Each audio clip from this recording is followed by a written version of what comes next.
디모데전서는 바울이 디모데에게 쓴 편지입니다. 바울이 편지를 쓸 당시에 디모데는 에베소의 목사였습니다.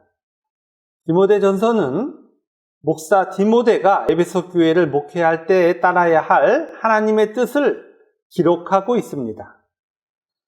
하나님은 이러한 목회 서신을 성경에 담으시어 목사에게 명하신 하나님의 뜻이 무엇인지 성도들도 알게 하십니다. 그 이유는 무엇입니까? 목사가 전하는 것이 진리인지 아닌지 분별케 하기 위함입니다. 구원을 받은 성도에게 목회 서신을 전하시어 참 목사를 분별케 하기 위함입니다. 그러면 하나님이 목사에게 명하신 것이 무엇이었습니까? 우선적으로 성경을 통하여 전하신 하나님의 뜻을 정확하게 전하는 것입니다. 성도들은 하나님의 뜻을 전달받으면 제일 먼저 율법 앞에서 자신의 죄를 보게 됩니다. 그리고 하나님이 성도들을 율법 자체가 본질인 자로 변화시켜 주고 계심도 보게 됩니다. 말씀을 통하여 전적으로 죄뿐인 자를 위하여 구원을 이루시는 하나님을 만나게 되는 것입니다. 반면에 하나님의 뜻을 지켜야 하는 것으로 가르치는 자들이 있습니다. 만일 율법을 지켜야 하는 것으로 가르친다면 그 정체는 사꾼입니다. 이처럼 성경을 전하는 데 있어서 참 목사의 가르침과 율법의 선생의 가르침은 반대의 설명을 하고 있습니다. 이러한 차이와 함께 참 목사는 지체의 구원을 위하여 기도합니다. 말씀 앞에서 비참한 지체의 모습을 보는 목사는 구원을 위해서 기도할 수뿐이 없습니다. 반면에 율법의 선생은 자신이 잘못 해석한 율법을 지키자고 주장하며 율법을 지키는 보상을 하나님께 달라고 기도합니다. 이들이 하나님이라고 부르는 대상은 하나님 아닙니다. 그 대상은 우상이에요. 이들은 심지어 위정자까지 동원하여 자신의 삶의 형통함을 구합니다. 디모데전서 2장 2절에 기록된 임금들과 높은 지위에 있는 모든 사람을 위해서 기도해 라는 말씀을 동원하여 자신의 형통을 구합니다. 그러나 이러한 기도는 자기가 만드는 나라, 자신을 위해 하나님을 동원하는 겁니다. 이 구절에 임금과 높은 지위에 있는 모든 사람이란 세상의 권력을 가진 자로 대표되는 죄뿐인 인간을 가리킵니다. 세상에서 구원을 받아야 할 모든 인간이 왕이 되기를 추구하는 거예요. 참 목사는 이러한 죄 가운데 있는 지체를 위하여 기도하는 것임을 성도들에게 말씀하고 있습니다. 하나님은 참 목사의 기도의 내용이 구원임을 성도들에게 알리셨고 예수님의 사역이 죄인을 대신하여 구원하신 중보였음을 기억하게 합니다. 예수님이 행하신 그 일을 오늘의 실존으로 이루어달라고 기도하는 게 맞죠? 예수님이 이루신 중보는 상관없이 나의 나라를 이루게 해달라고 하면 그것은 가짜인 거예요. 바울은 목사의 기도의 내용, 예수님의 중보의 사역을 통하여 이 진리를 전하고 있으며 또한 하나님이 목사를 통하여 교회에게 행하시는 이를 자신의 모습으로도 설명합니다. 우리 7절을 함께 읽겠습니다. 이를 위하여 내가 전파하는 자와 사도로 세움을 입은 것은 참말이요 거짓말이 아니니 믿음과 진리 안에서 내가 이방인의 스승이 되었노라. 아멘. 바울은 구원을 위하여 자신이 전파하는 자와 사도로 세움을 받았다고 밝힙니다. 무엇을 위해서요? 구원을 위해서요. 사도란 하나님의 보냄을 받은 자입니다. 하나님은 사도와 전파하는 자를 통하여 구원을 전하십니다. 바울은 자신에 대하여 너무나도 잘 아는 디모데에게 자신이 사도와 전파하는 자로 세움을 받았다는 사실이 참말이요 거짓말이 아니라고 전합니다. 바울이 자신에 대해 잘 알고 있는 디모데에게 굳이 밝히지 않아도 되는 자신의 정체성을 다시 밝히는 것은 하나님께 세움을 받은 자는 오직 구원만을 전파하는 것임을 강조하기 위함입니다. 이러한 강조는 디모데로 대표되는 목사 또한 오직 구원을 전파하기 위해 세움을 받았다는 사실을 성도들에게 알리기 위함입니다. 또한 바울은 믿음과 진리 안에서 자신이 이방인의 스승이 되었다고 밝힙니다. 디모데는 바울을 쫓아 이방 지역으로 가서 함께 교회를 세운 자예요. 디모데는 바울이 믿음과 진리 안에서 이방인의 스승이 된 사실을 너무나 잘 알고 있습니다. 그럼에도 불구하고 바울이 디모데에게 믿음과 진리 안에서 이방인의 스승이 되었다고 밝히는 것은 이방인의 스승이 되는 목사는 오직 믿음과 진리 안에서 구원을 전하는 것임을 강조하기 위함입니다. 믿음이 무엇입니까? 율법의 행위의 반대예요. 하나님이 만드신 구원받은 하나님 자녀의 모습을 말합니다. 또한 진리는 사라질 세상의 것이 아니라 하나님이 구원하신 하나님 백성과 함께하는 변하지 않는 하나님 나라를 말해요. 믿음도 진리도 모두 하나님이 만드신 거예요. 반면에 이방인은 누구입니까? 하나님 나라에 속할 수 없는 죄인을 가리켜요. 바울은 반복하여 하나님이 택하신 목사는 이방인이었던 성도들을 하나님이 이루시는 구원으로 인도하는 것이지 율법을 지키자는 율법의 행위로 끌고 가지 않음을 강조합니다. 반복해서 강조하고 있는 거예요. 하나님은 목사의 기도의 내용으로 그리스도 예수의 중보 사역으로 그리고 바울이 전하는 진리로 하나님 자녀를 인도하시는 내용을 분명하게 밝히고 계세요. 이러한 반복적인 설명을 통하여 하나님이 목사를 통하여 성도들에게 전하시는 복음의 내용을 강조하고 있습니다. 즉, 전적으로 타락한 인간은 구원이 성취되는 데 있어서 어떠한 원인도 존재하지 않는다는 것과 반면에 구원은 오직 하나님의 은혜의 사건이라는 진리를 전하고 있어요. 그래서 하나님은 목사를 통해 구원을 받은 하나님 백성의 아무 원인 없음에도 오직 은혜로 구원을 이루신다는 진리를 성도들에게 전해주십니다. 그렇지 않으면 인간이 계속 뭘 하자고 하는 거예요. 성도들에게 바울처럼 전파하는 자를 통하여 중보자 그리스도 예수의 사건이 전해지는 거예요.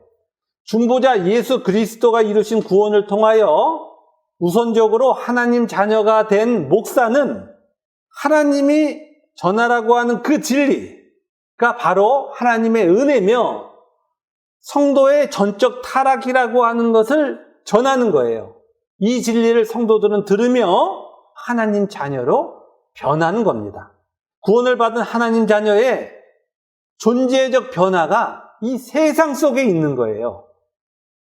그래서 하나님은 목사를 통해서 변화의 실존 가운데 있는 하나님 자녀에게 이 구원의 진리를 계속 전하시는 거예요. 세상은 하나님을 끊어내고 자기가 왕이 되겠다고 하는 전적 타락의 존재들로 구성되어 있습니다. 모두가 하나님 왕 아니고 자기가 왕이라는 거예요. 모든 인간은 자기만을 사랑하는 거예요. 자기를 위하여 세상이 있어야 된다고 생각하는 거예요. 그러나 피조물인 인간이 자신을 왕으로 여기는 것은 모순이에요. 영원하신 하나님의 주권 아래에서 이런 모순은 계속될 수 없습니다. 그래서 스스로의 존재적 모순 가운데 있는 인간은 모두 죽는 거예요.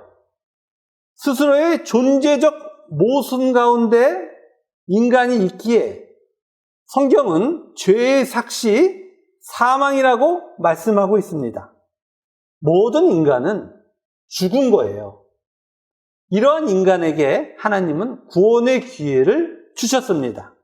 그리스도 예수가 중보자가 되신 거예요. 인간에게 중보자 그리스도 예수를 주시고 구원의 복을 허락하신 거예요. 그러나 거의 대다수의 인간은 구원의 기회를 거부합니다. 오히려 구원으로 가는 길을 막아섭니다.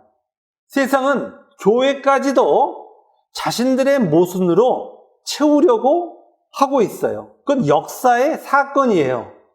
하나님을 우상으로 바꾸고 자신들의 소원을 이루는 수단으로 삼습니다. 성경의 교회는 구원받은 자의 모임이라고 규정하고 있어요. 예수 그리스도를 머리로 하는 몸이라고 정의합니다. 그런데 구원과 무관한 자들이 교회에서 하나님을 우상으로 바꾸고 자신의 소원을 이루려는 시도를 합니다. 기독교를 다른 종교와 똑같이 만드는 거예요. 기독교를 종교화하는 겁니다. 이러한 일들이 교회의 역사예요. 하나님은 이러한 역사 속에서 하나님 자녀를 보호하고 계십니다. 목회 서신을 통하여 사꾼의 정체를 명확하게 알려주고 계시며 참 목사를 통해서 세워지는 교회의 모습을 알려주세요. 8절을 함께 읽겠습니다. 그러므로 각처에서 남자들이 분노와 다툼이 없이 거룩한 손을 들어 기도하기를 원하노라. 아멘. 여기서 남자는 하나님 아들 예수로 변화하는 하나님 자녀를 가리켜요. 예수님은 하나님의 뜻에 완전하게 순종하셨습니다. 하나님의 아들로 부름을 받은 자들도 하나님의 뜻에 완전하게 순종하는 변화가 일어납니다. 따라서 하나님의 아들들은 하나님의 뜻에 분노하고 다투는 자신의 죄가 없어지기를 거룩한 손을 들고 하나님께 기도합니다. 참 목사를 통하여 성경이 바로 전해지고 기도의 내용이 구원임을 동의하는 곳에서 이루어지는 사건이에요. 그곳에서만 하나님의 아들들이 거룩한 손을 들어 거룩으로 변해가는 이 모든 자신의 존재가 하나님에 의해서 이루어진다는 것을 거룩한 손을 든다고 표현한 거예요. 거룩한 손을 들어 하나님의 뜻에 순종하기를 기도하는 거예요. 반면에 하나님을 동원하여 자신의 소원을 이루려는 곳에서는 자신의 뜻대로 하나님이 해야 된다고 소리칩니다. 자기가 신이고 하나님은 종이라고 주장하는 거예요. 이들에게는 하나님이 없는 것이고 진리도 없는 거예요. 9절, 10절도 함께 읽겠습니다. 또 이와 같이 여자들도 단정하게 옷을 입으며 소박함과 정절로서 자기를 단장하고 따은 머리와 금이나 진주나 값진 옷으로 하지 말고 오직 선행으로 하기를 원하노라. 이것이 하나님을 경외한다 하는 자들에게 마땅한 것이니라. 아멘. 여기서 여자는 신랑 되신 예수님의 신부된 교회를 가리킵니다. 하나님 자녀의 모습을 예수님과의 관계 속에서 살펴볼 때 성경은 여자라고 표현합니다. 먼저 여자는 단정하게 옷을 입습니다. 단정하다는 것은 예수님이 입혀주신 예수님의 옷을 입고 예수님과 하나가 된 자의 모습을 표현하고 있어요.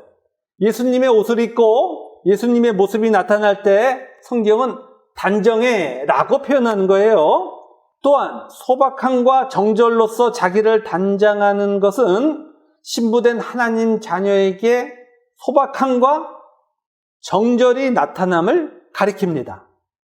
소박하다는 것은 세상의 죄악된 모습이 보이지 않는 것을 가리켜요. 이 모습을 정절로 부연해서 설명하고 있습니다. 정절은 관계의 단어예요. 대상이 없는데 정절이라는 단어는 사용하는 게 아니에요. 하나님 자녀가 오직 예수님이 이루신 구원의 길만을 걸어갈 때 그 모습을 정절이라고 표현하는 거예요. 이 모습을 따은 머리와 금이나 진주나 값진 옷으로 하지 않고 오직 선행을 행하는 것으로 설명합니다. 따은 머리와 금이나 진주나 값진 옷은 율법의 행위를 가리켜요. 반면에 선행은 하나님이 만드신 믿음으로 하나님의 뜻을 따르는 것을 말합니다. 이러한 선행만이 하나님을 경외하는 자들에게 마땅한 거예요. 우리 11절, 12절도 함께 읽겠습니다. 여자는 일체 순종함으로 조용히 배우라. 여자가 가르치는 것과 남자를 주관하는 것을 허락하지 아니하노니 오직 조용할지니라. 아멘. 여자와 남자의 관계를 규정하고 있어요. 여자는 오직 순종하기만 하고 조용히 배워야 하는데 그 이유는 여자가 가르치는 것과 남자를 주관하는 것은 하나님이 허락하지 아니하신 것이기 때문입니다. 따라서 여자는 오직 조용해야만 합니다. 이 말씀으로 여자를 억압하는 윤리를 만들어내면 안 돼요. 교회인 여자는 신랑이신 예수님께 순종하는 복을 받은 것을 가리키는 거예요. 하나님 자녀가 조용히 예수께 배우는 것은 복인 거예요. 윤리를 이야기하는 게 아니라는 사실을 잊으시면 안 됩니다. 이러한 남자와 여자의 관계를 13절과 14절에서 다시 강조합니다. 우리 13절, 14절을 함께 읽겠습니다. 이는 아담이 먼저 지음을 받고 하와가 그 후며 아담이 속은 것이 아니고 여자가 속아 죄에 빠졌음이라. 아멘. 아담과 하와를 통하여 예수님과 교회의 두 가지 측면을 조명하고 있습니다. 하나는 아담이 하와보다 먼저라는 사실이에요. 이 사실을 통하여 예수님이 창조주이시고 교회는 피조물임을 가리킵니다.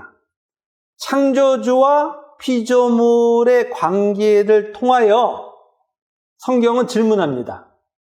창조주와 피조물의 관계에서 누구의 뜻을 따라야 합니까?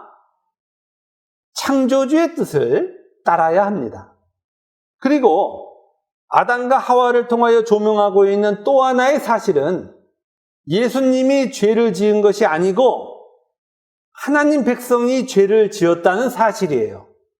이런 사실을 통하여 구원주이신 예수님과 사망 가운데 있었던 하나님 백성 중에서 누구의 뜻을 따라야 하는지를 묻고 있는 거예요. 누구의 뜻을 따라야 됩니까? 당연히 예수님의 뜻을 따라야 되는 거예요.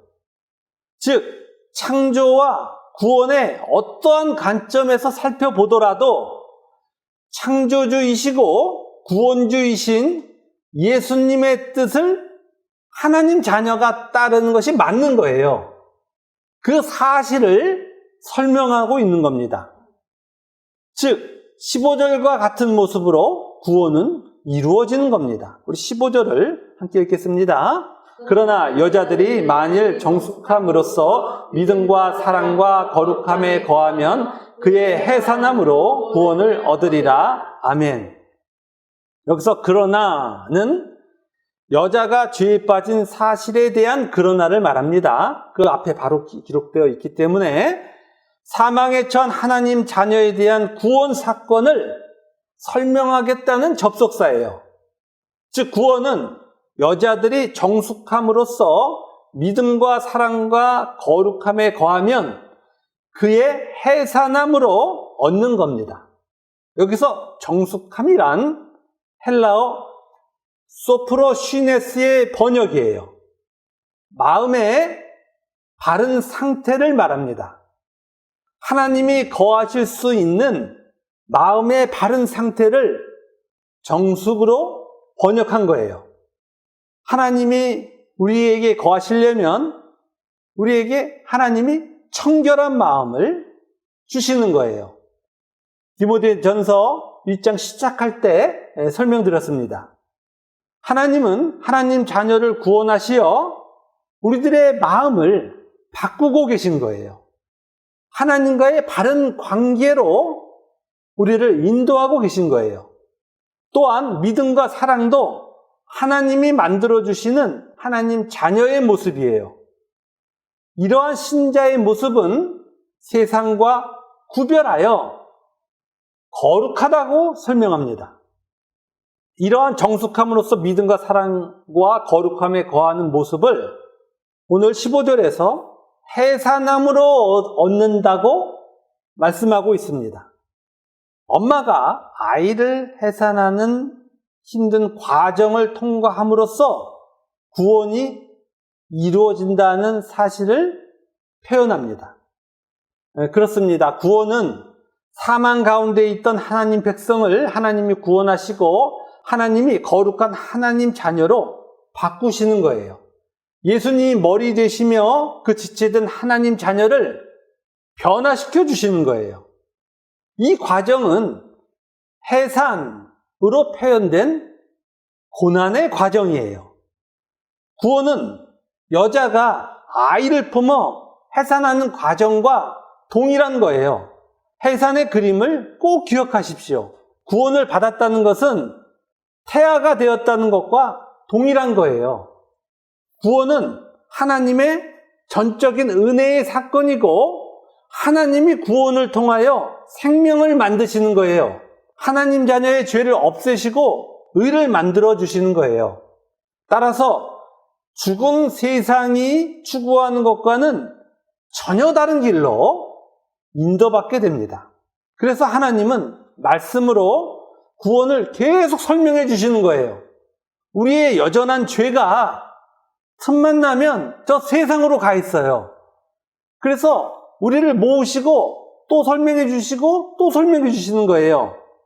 그리고 우리들의 변화된 구원의 실존을 설명해 주시는 거예요. 목사는 성경으로 구원을 설명하는 것이며 구원을 위해 기도하는 거예요. 이 세상의 모든 인간의 유일한 가치가 무엇입니까? 구원이에요. 구원을 받지 못하면 이 세상에서 모든 것을 다 가졌어도 찰나의 모든 걸 다 가졌을 것 같았는데 영원한 고통 속에 들어가는 거예요. 따라서 이 세상의 것을 다 갖고 지옥 가는 것은 너무나도 슬픈 인생인 거예요. 비참한 거예요. 그것을 복받았다고 그럴 수가 없는 거예요. 오직 이 세상의 유일한 가치는 구원이고, 그래서 성경은 계속해서 구원을 설명하는 거예요. 이 구원을 자기의 힘으로 해낼 수 있다고 주장하는 자들이 있으면 그건 가짜라고 알려주시는 거예요. 전적으로 타락한 자가 하나님의 말씀을, 하나님의 뜻을 이룰 수 있다? 이건 논리적으로 모순인 거예요. 그런데 가짜들이 모이면 율법의 선생은 뭘 지키라고 하고 거기서 또 가짜는 그걸 지켜 하나님 앞에 뭘 달라고 그러는 거예요. 그러면 그것은 교회 아닙니다. 율법의 선생은 성경을 행위를 위한 조문으로 바꾸는 일을 합니다. 성경의 한 구절을 끄집어내 그거를 아름답게 만드는 거예요. 그래서 감동적인 세상의 이야기를 끌고 오고 그 감동 속으로 그곳에 모인 사람들 전부 끌고 들어가는 거예요. 어디로 들어가는 거예요? 지옥으로 데리고 들어가는 거예요. 오늘의 본문으로도 남자와 여자에게 의무를 부여합니다. 야, 남자들은 기도 많이 하라고 했지. 그 남자들은 다 모여서 맨날 기도해야 돼. 아버지 된 사람들 무조건 기도해야 됩니다. 이렇게 성경을 바꿔버려요.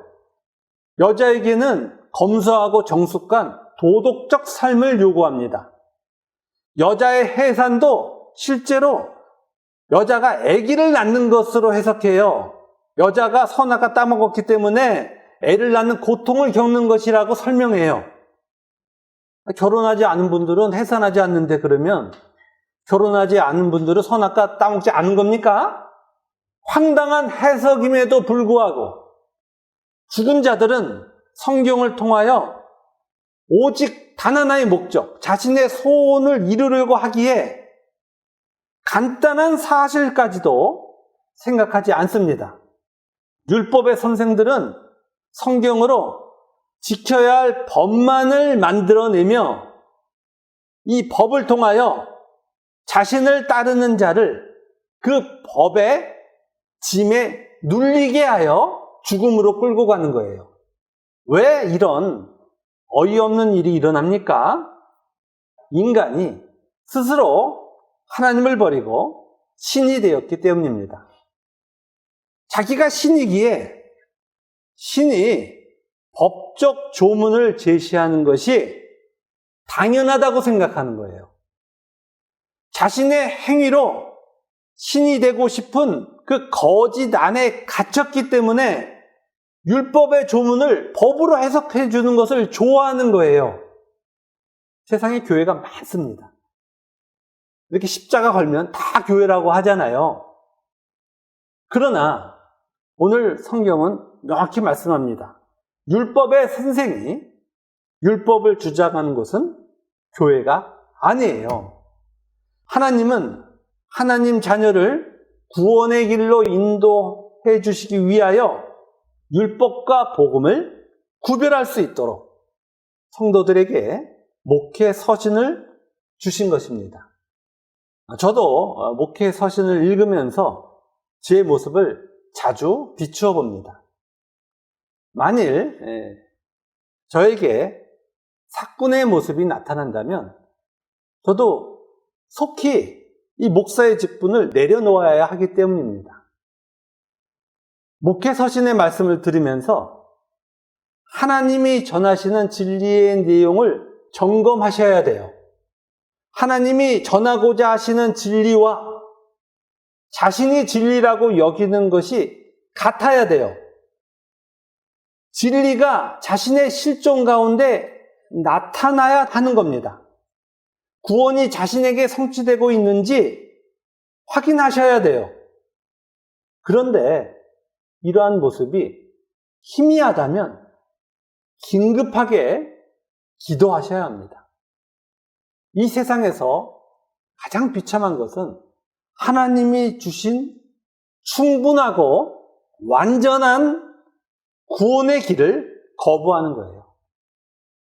아담에게 하나님의 사랑이 완전했고 아담에게 영원한 생명을 가지고 살아야 할 모든 것이 주어졌음에도 아담이 거부한 거예요.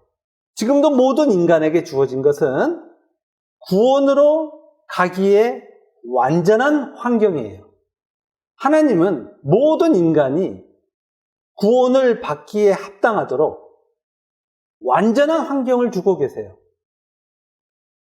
아담과 똑같은 거예요. 근데 인간이 하나님의 그 놀라운 은혜를 차버리는 거예요.